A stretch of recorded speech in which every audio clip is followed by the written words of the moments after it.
Bonjour et bienvenue dans State of the Union. Lorsque le président américain a décidé de quitter l'accord de Paris, Donald Trump a fait valoir qu'il ne s'intéressait pas à ce que ses prédécesseurs avaient pu signer. Beaucoup ont interprété cela comme une violation du Pacta sunt servanda, du latin qui veut dire que les accords doivent être respectés. C'est le fondement du droit international. Le gouvernement britannique a poussé cette semaine ce concept à un autre niveau. Le Royaume-Uni veut réécrire l'accord du Brexit qu'il a négocié, qu'il a signé et qu'il a ratifié. Un projet de loi est engagé pour contourner le protocole lié à l'accord sur les relations commerciales entre la Grande-Bretagne et l'Irlande du Nord. Le Premier ministre britannique a une explication curieuse pour expliquer ce changement. Nous avons besoin d'un filet de sécurité légale pour protéger notre pays contre des interprétations extrêmes et irrationnelles du protocole qui pourraient conduire à une frontière en mer d'Irlande.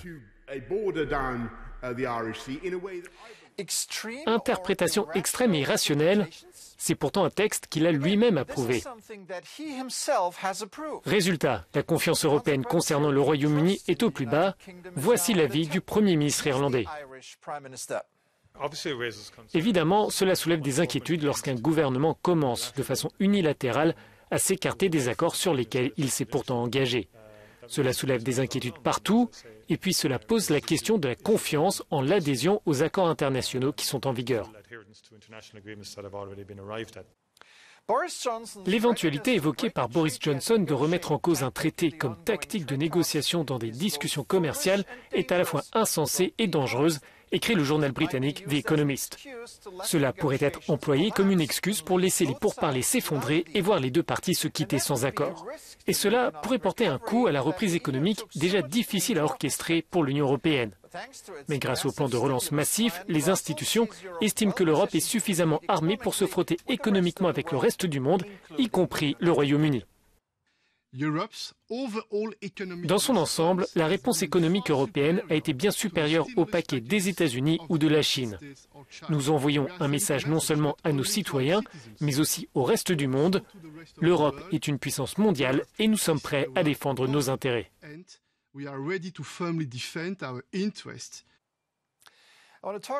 Parlons maintenant d'économie de reprise avec Tis Peterson, économiste et conseiller à la Fondation Bertelsmann.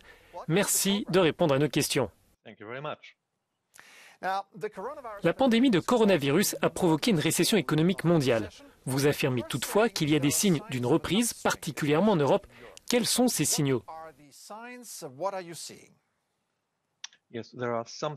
Il y a des signes d'espoir pour l'économie en Europe. En Europe, par exemple, il y a eu cette forte baisse de la production industrielle en mars et en avril.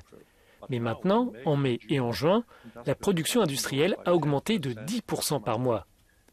Et puis, il y a des signes encourageants hors d'Europe. En Chine, par exemple, la Chine a connu un creux économique au premier trimestre 2020 et on a observé une forte augmentation du produit intérieur brut au second semestre.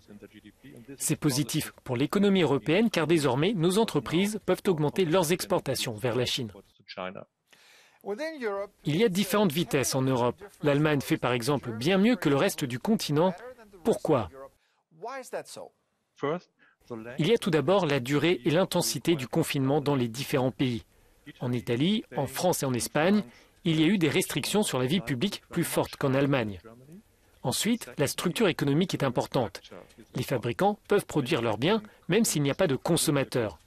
L'achat d'une voiture prévue en mars 2020 peut être reporté à l'automne ou pour l'hiver. Dans beaucoup de secteurs de services, cela n'est pas possible. Donc, les pays du sud de l'Europe, qui s'appuient sur le tourisme, ont particulièrement souffert du manque de touristes.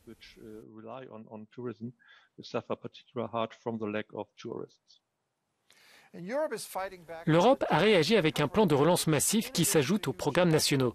Est-ce qu'il y a un risque que les déficits publics menacent la croissance à l'avenir? En effet, les pertes de revenus fiscaux, les dépenses publiques supplémentaires entraînent une très forte augmentation de la dette publique. Toutefois, selon moi, il n'y a pas d'autre alternative. Face à une crise aussi profonde, les gouvernements doivent intervenir afin d'empêcher une récession encore plus dure. Sans soutien des gouvernements et sans le soutien fiscal des gouvernements, il y a un risque de chômage de masse et d'une augmentation des faillites. Et cela affaiblirait le développement économique pendant des années. Il y a toujours le risque de voir le taux d'infection augmenter fortement cet automne. À quel point de nouveaux confinements seraient dangereux pour l'économie européenne? En fait, cela dépend si ces confinements qui sont nécessaires concernent l'ensemble de l'économie ou s'il s'agit seulement de mesures plus régionales. Dans le cas d'un confinement national, le pays concerné serait confronté à des dégâts économiques sévères. S'il y a un confinement près de ma région, je peux craindre que la vie publique soit limitée chez moi aussi. C'est une incertitude qui a un impact négatif sur la demande des consommateurs, sur l'emploi et sur l'investissement.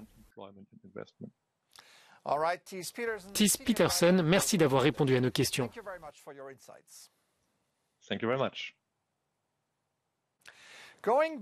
Un retour à la normale, c'est l'espoir des économistes, des politiciens et des citoyens. La ville de Paris a fait cette semaine un pas vers la normalité. Plus d'un an après l'incendie qui a ravagé en avril 2019 Notre-Dame, la cathédrale a de nouveau ouvert ses portes, en tout cas une partie de ses portes.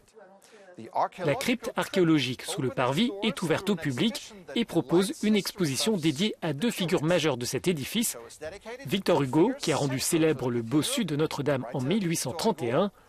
L'exposition rend aussi hommage à l'architecte Eugène Viollet-le-Duc, qui restaura le monument et lui offrit sa fameuse flèche, aujourd'hui disparue à cause des flammes. La cathédrale en elle-même est toujours fermée au public car les travaux se poursuivent. C'est tout pour cette édition. Merci de nous suivre et passez une bonne semaine.